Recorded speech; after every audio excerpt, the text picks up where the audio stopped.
செய்திகளுக்காக ஆனந்தி. விரிவான செய்திகளை காணும் முன் இன்றைய முக்கிய செய்திகள். புதுச்சேரி அரசு ஊழியர்களுக்கு தீபாவளி போனஸ் அறிவிக்கப்பட்டுள்ளதா? விழுப்புரம் மாவட்டம் மேரவில் அருகே வாலிபரிடம் இருந்து செயின் பறித்த வழக்கில் திருநங்கை உட்பட 2 வாலிபர்கள் கைது செய்யப்பட்டுள்ளனர். புதுச்சேரியில் வழங்கப்படாமல் நிலுவையில் உள்ள இலவச அரிசி மற்றும் கோதுமையுடன் தீபாவளி தொகுப்பு பண்டிகைக்கு முன்னர் வழங்க நடவடிக்கை எடுக்கப்பட்டு வருவதாக முதலமைச்சர் ரங்கசாமி தெரிவித்தார். புதுச்சேரி கொலை நகரமாக மாறி வருவதாகவும் பல்கலைக்கழக மாணவர்களை காவல்துறை தாக்கியது கண்டனத்திற்குரியது என்று முன்னாள் முதலமைச்சர் நாராயணசாமி குற்றம் சாட்டியுள்ளார். புதுச்சேரி அரசு ஊழியர்களுக்கு தீபாவளி போனஸ் அறிவிக்கப்பட்டுள்ளதா? தீபாவளி பண்டிகைக்கு இன்னும் 10 நாட்களே உள்ள நிலையில் புதுவை மாநிலத்தில் பணிபுரியும் குரூப் பி பெறாத அதிகாரிகள் மற்றும் குரூப் சி ஊழியர்கள் மற்றும் தற்காலிக ஊழியர்களுக்கு தீபாவளி போனஸ் அறிவிக்கப்பட்டுள்ளது. புதுவை மாநில அரசில் பணிபுரியும் பிரிவு சி மற்றும் சி ஊழியர்கள் மற்றும் முழுநேர தற்காலிக ஊழியர்களுக்கு போனஸ் வழங்க நடவடிக்கை எடுக்க நிதித்துறைக்கு உத்தரவிடப்பட்டுள்ளது. அதன்படி மாநில அரசில் பணிபுரியும் உற்பத்தி திறன் சாராத போனஸ் பெறாத குரூப் பி மற்றும் குரூப் சி ஊழியர்கள் முழுநேர தற்காலிக ஊழியர்கள் போனஸ் வழங்குவதற்கான கோப்புகளுக்கு ஒப்புதல் அளிக்கப்பட்டுள்ளது. இதன் மூலம் பிரிவு பி மற்றும் சி ஊழியர்களுக்கு போனஸாக 6,908 ரூபாய் மற்றும் முழுநேர தற்காலிக ஊழியர்களுக்கு 1,184 ரூபாயும் வழங்கப்படும் என்று நிதித்துறை சார்பு செயலர் சிவக்குமார் தனது உத்தரவில் தெரிவித்துள்ளார். இதன் மூலம் புதுச்சேரியில் பணிபுரியும் சுமார் 15,000க்கும் மேற்பட்ட ஊழியர்கள் இன்னும் ஓரிரு நாளில் தீபாவளி போனஸ் பெற்று பயனடைவார்கள் என்பது குறிப்பிடத்தக்கது. விழுப்புரம் மாவட்டம் மேரவில் அருகே வாலிபரிடம் இருந்து செயின் பறித்த வழக்கில் திருநங்கை உட்பட 2 வாலிபர்கள் கைது செய்யப்பட்டுள்ளனர். விழுப்புரம் வானூர் தாலுகா உப்புவேலூர் கிராமத்தை சேர்ந்தவர் பெருமாள். கூலி தொழிலாளியான இவர் புதுச்சேரியில் வேலை செய்துவிட்டு தனது இருசக்கர வாகனத்தில் புதுச்சேரி திண்டிவனம் தேசிய நெடுஞ்சாலையில் வீட்டிற்கு சென்று கொண்டிருந்தார். அப்போது இரும்பை ரோடு அருகே தனியார் ஹோட்டல் எதிரே காரை நிறுத்திவிட்டு நின்றிருந்த 3 பேர் அவரை நிறுத்தி அவரிடமிருந்து செயினை பறித்துள்ளனர். அப்போது அவர் கூச்சலிடவே அங்கிருந்த பொதுமக்கள் செயின் பறித்த 3 பேரையும் சுற்றி வளைத்து ஆரவில் காவல் நிலையத்தில் ஒப்படைத்தனர். அவர்களிடம் ஆரவில் காவல் நிலைய போலீசார் நடத்திய விசாரணையில் தூத்துக்குடி மாவட்டம் சிறுவைப்பட்டியை சேர்ந்த திருநங்கை சாய்னா, கடலூர் மாவட்டம் ஒதியடிக்குப்பத்தை சேர்ந்த சுரேந்தர் என்கிற சின்னப்பிள்ளை, கேரள மாநிலத்தை சேர்ந்த முகமது ரின்ஷாத் ஆகியோர் என்பது தெரியவந்தது. இவர்கள் 3 பேரும் சென்னை அருகே உள்ள ஊரப்பாக்கம் ரேவதிபுரம் பகுதியில் தங்கி இருப்பதாக தெரிவித்துள்ளனர். அவர்களிடமிருந்து செயின் மற்றும் திருட்டு சம்பவத்திற்கு பயன்படுத்தப்பட்ட காரை பறிமுதல் செய்தனர். புதுச்சேரியில் வழங்கப்படாமல் நிலுவையில் உள்ள இலவச அரிசி மற்றும் கோதுமையுடன் தீபாவளி தொகுப்பு பண்டிகைக்கு முன்னர் வழங்க நடவடிக்கை எடுக்கப்பட்டு வருவதாக முதலமைச்சர் ரங்கசாமி தெரிவித்தார். புதுச்சேரி அரசின் மகளிர் மற்றும் குழந்தைகள் மேம்பாட்டுத்துறை சார்பில் காலாப்பட்டு தொகுதியை சேர்ந்த முதியோர் உதவித்தொகை வழங்கும் நிகழ்வு காமராஜர் மணிமண்டபத்தில் நடைபெற்றது. தொகுதி சட்டமன்ற உறுப்பினர் கல்யாண சுந்தரம் தலைமையில் நடைபெற்ற விழாவில் சிறப்பு விருந்தினராக முதலமைச்சர் ரங்கசாமி கலந்து கொண்டு பயனாளிகளுக்கு நலத்திட்ட உதவிகளை வழங்கினார். அப்போது பேசிய அவர், அரசு பொறுப்பேற்ற பிறகு உள்கட்டமைப்பை மேம்படுத்த மிகுந்த கவனம் செலுத்தி வருவதாகவும் ஒவ்வொரு ஆண்டும் அதிக நிதி ஒதுக்கீடு செய்யப்பட்டு பணிகள் நடைபெற்றுக் கொண்டிருக்கிறது என்றார்.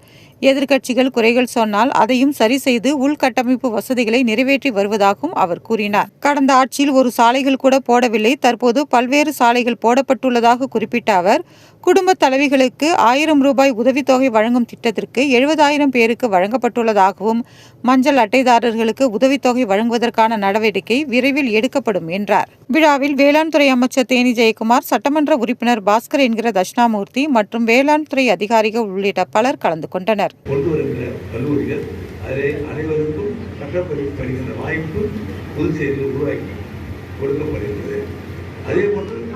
புதுச்சேரி பொறுத்த வரைக்கும் சுற்றுலா பயணம் வரும்போது உலகத்தில் நம்முடைய சுற்றுலா பயணம் அப்படின்னு இருக்கும்போது புதுச்சேரி முக்கிய நகரமாக இருக்கும்போது வருகிறது.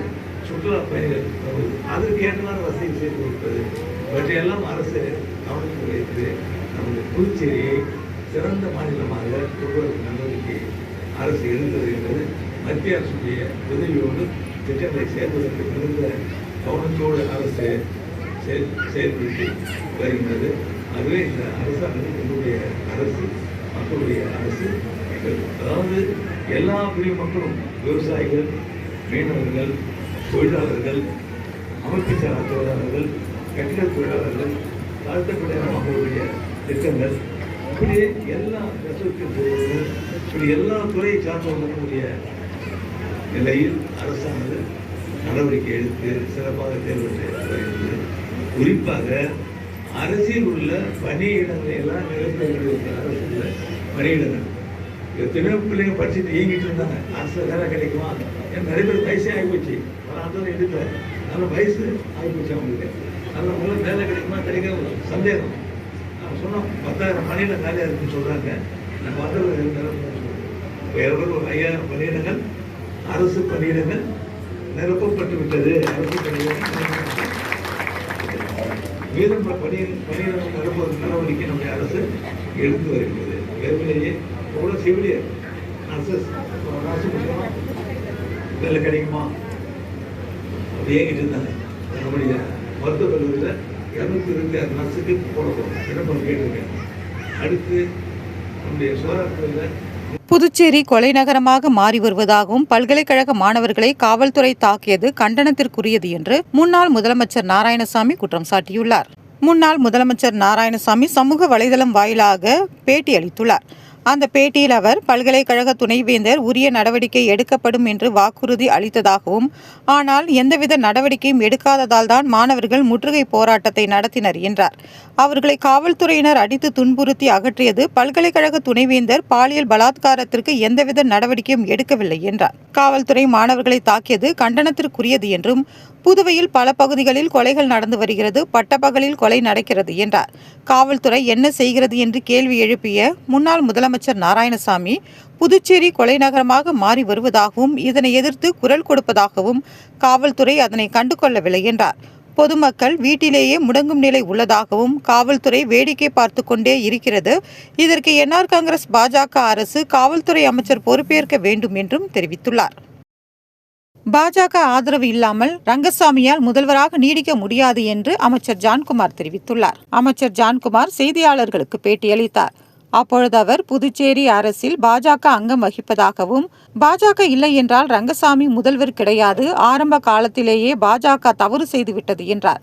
3 அமைச்சர் பதவி கேட்டும் முதல்வர் ரங்கசாமி கொடுக்கவில்லை என்றும், தான் அமைச்சராக பொறுப்பேற்று இதுவரை இலாக்கா ஒதுக்கவில்லை, என்ன பிரச்சனை என்று தெரியவில்லை என்றார்.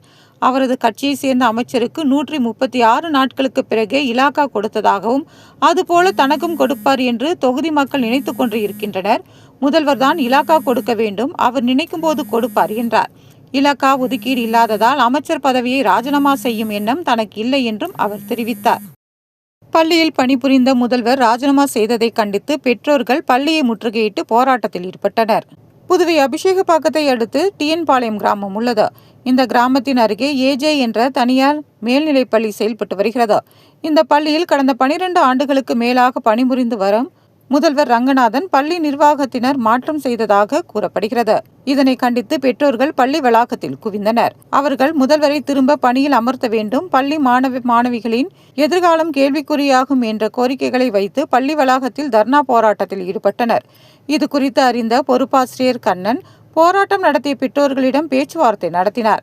இதில் முடிவு எட்டப்படாத நிலையில் போலீசார் அவர்களிடம் பேச்சுவார்த்தை நடத்தினர். பள்ளியில் பணிபுரிந்த முதல்வர் ரங்கநாதன் பெற்றோர்கள் நிலையில் வந்து பேச்சுவார்த்தை நடத்தினார். நிர்வாகம் எடுக்கும் முடிவுக்கு தான் கட்டுப்படுவதாக பெற்றோர்களிடம் அவர் தெரிவித்தார். இதனால் அங்கு பரபரப்பு ஏற்பட்டது. இங்க இருக்கிற ஸ்கூல்ல இருக்கிற அத்தனை இன்ஃப்ராஸ்ட்ரக்சரும் நான் வாங்கி போட்டதுதான் 2014. ஏன்னா சிபிஎஸ்இ போகணும்னா இந்த இன்ஃப்ராஸ்ட்ரக்சரா வேணும். என்ன கேட்டமோ உங்களுக்கு தெரியும், வாங்கும்போது 55 ஸ்டூடெண்ட்ஸ் 60 ஸ்டூடெண்ட் தான் இருந்தாங்க. 2014 400 ஸ்டூடெண்ட் வந்தோம் சேர்த்தணும். அதுக்கப்புறம் சரி ஸ்டூடெண்டோட நம்பர் ஆஃப் ஸ்டூடெண்ட்ஸ் இன்க்ரீஸ் ஆகும்னா இந்த எல்லா பேரண்ட்டுமே அவர் நம்பி தான் நாங்கள் சேர்த்தோம். இப்போ இன்னைக்கு பேச வர்ற யாருமே இன்னும் சொல்ல போனால் இன்ஸ்பெக்டர்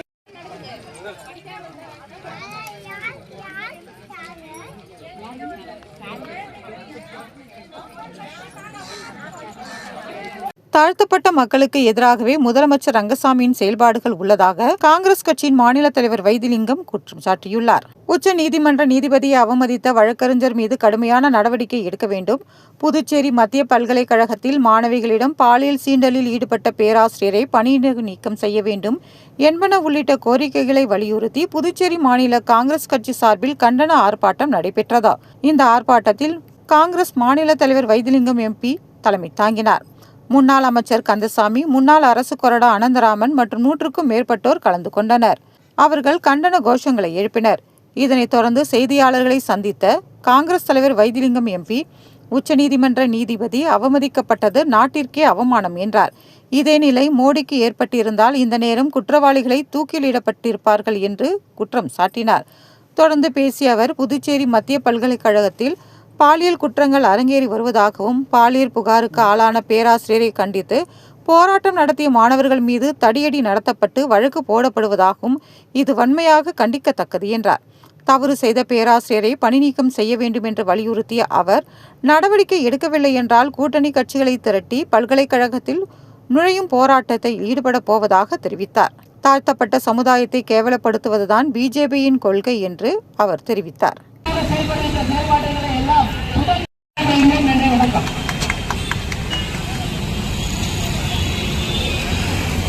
பாலியல் சீண்டலை செய்த அந்த ஆசிரியர் மீது உடனடியாக நடவடிக்கை எடுக்கிறது. அவர்களை பணியில இருந்து நீக்கம் செய்வது. இரண்டாவது, அந்த வழக்குகள் அந்த மாணவர்கள் மீது செய்யப்பட்ட வழக்குகளை உடனடியாக வாபஸ் பெற வேண்டும். இதுதான் எங்களுடைய கோரிக்கை. இவற்றை நடவடிக்கை எடுக்கவில்லை என்று சொன்னால் நாங்கள் அனைவரும் ஒன்றாக சேர்ந்து இந்த அனைத்து எங்களுடைய எதிர்கட்சிகளுடைய கூட்டணியின் சார்பாக நிச்சயமாக ஒரு பெரிய போராட்டத்தை, அதுவும் குறிப்பாக பல்கலைக்கழகத்திலே உள்ளே நுழையக்கூடிய ஒரு போராட்டத்தை நாங்கள் நடத்துவோம்.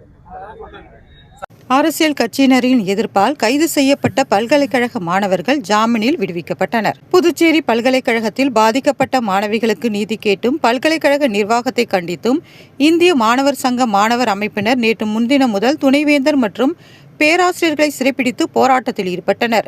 நேற்று முன்தினம் இரவு வரை நீடித்த போராட்டத்தை அடுத்து நள்ளிரவில் அதிரடியாக கைது செய்து காலாப்பட்டு காவல் நிலையத்தில் மாணவர்களை போலீசார் வைத்திருந்தனர்.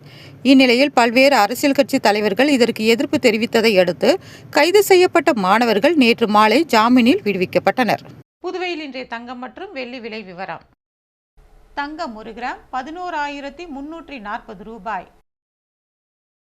ஒரு சவரன் தங்கம் 90,720 ரூபாய். வெள்ளி 10 கிராம் 1,810 ரூபாய். மீண்டும் இன்றைய முக்கிய செய்திகள். புதுச்சேரி அரசு ஊழியர்களுக்கு தீபாவளி போனஸ் அறிவிக்கப்பட்டுள்ளதா?